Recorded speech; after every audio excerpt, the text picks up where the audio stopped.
I'm going to stand up because it's much easier to see you.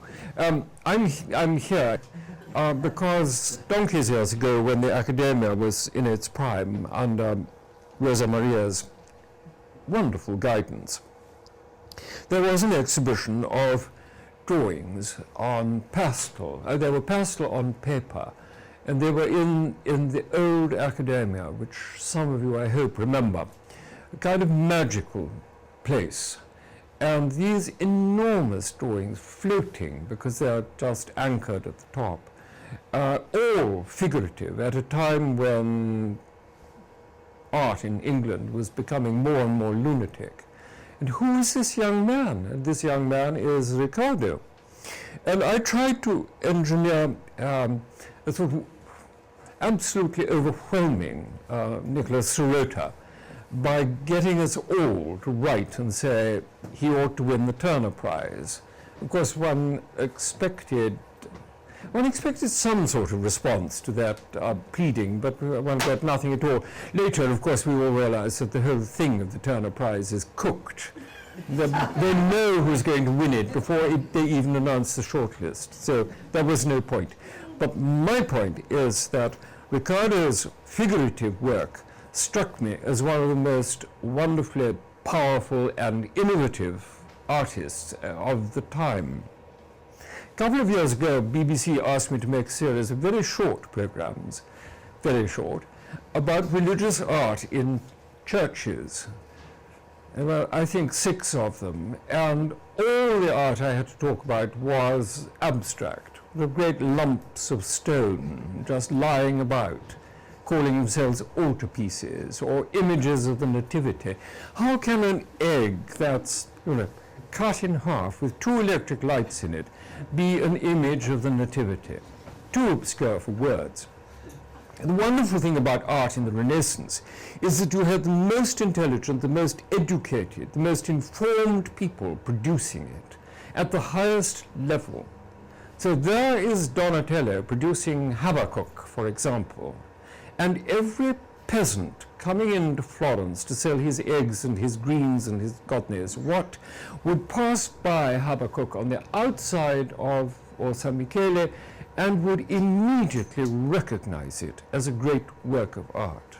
Not only is it entirely representational, but there is something so powerful in it that it would tell with all the illiterate. People who could not read, who knew nothing, would see a Donatello and respond.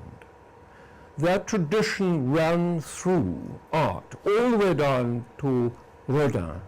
Look at the burghers of Calais, and you know what it's about. You don't know their names, you don't know the event, but you know the emotional importance of that piece of sculpture. That's all gone.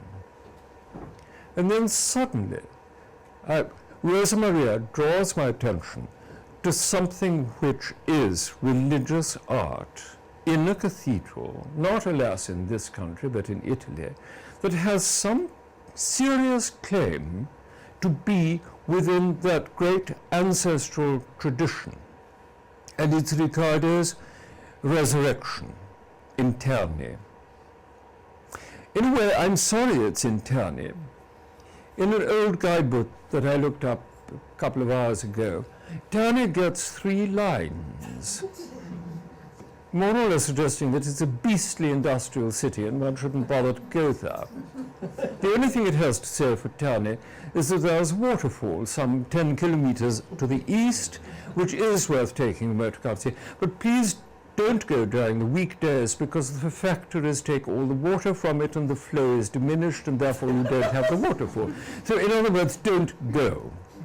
Now there is an inducement to go. It's still an industrial city. It makes iron, largely owned by the Thysens, I think. Correct. Yeah. And so the old history, the 19th century history of the town is abundantly evident. But someone in Terni has had the gumption to ask Ricardo to paint a wall with the resurrection. Now, it's not there. Okay. No, we need a slide. We need the cathedral. Voila. Well, this is the cathedral. Do you want to stand up for the rest of the conversation? Well, I don't know how. Would you like to us to be standing up for the rest of? Can you? All right, we shall stand up for the rest of the conversation. Right. And then not to cover too much of the images. Ricardo, I'd like you to explain first of all, how did they know about you? Well, this was the work of Don Fabio Leonardis, who was the man or the cura, the priest, engaged on the contemporary art, sacred art of the diocese of Terni, Narni, and Amelia. Now, to add to what Brian has said, Terni is a big city, industrial, with a little bit of beautiful things on it, but Narni and Amelia, which is the same diocese, which is only 5 kilometers or 10 kilometers from each other, they are masterpieces of, of the pre-Renaissance, etc., Romans, I suppose, onward, which is, for all of you, are worthwhile going to see. They are spectacular places, as good or better than Spoleto, etc. Rosa Maria is even now organizing the trip. Oh, fantastic. Fantastic, yes. Sorry, this table it will be an accident. Sorry. It was an accident. Okay.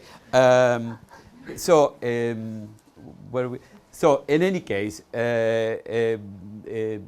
and this priest saw my work in 2 years consecutively in the Art Fiera of Bologna Art Fiera, which I was with a gallery in Italy. So he saw the thing, he bought in this Art Fiera one tissue paper drawing that was in his own little church in Terni, a gem full of contemporary art, very interesting. And then from there, they were looking for the last 2 years with the Bishop Vescovo Don Vicente Paglia, was looking for somebody that was going to do this massive wall, which was 26 meters by 11 or 12 meters, with a front door, very big front door, 5 meters high. This is the facade. The front door is here. Correct. And you have to remember that window at the top. That window is very important. So from here to there is 26 meters, roughly. And anyway, and that is how he got in touch with me in the first place. So they asked me if I would be interested to do this job. Well. Shall we go to the interior? Yes. Yes. Okay. Which is the interior is? You've got it there. Rosa Maria, the next right. one. Okay. Right. Well, this is the altar end of the church, the east end, and as you can see, it's kind of subdued, classicizing Baroque, and not very exciting, and not a great altarpiece, and some not very good glass, and a wonderful organ case attributed to Bernini. Next one. And there. You then turn round, and this is what you see. All that Baroque flummery has disappeared, and you have a wall of absolute severity.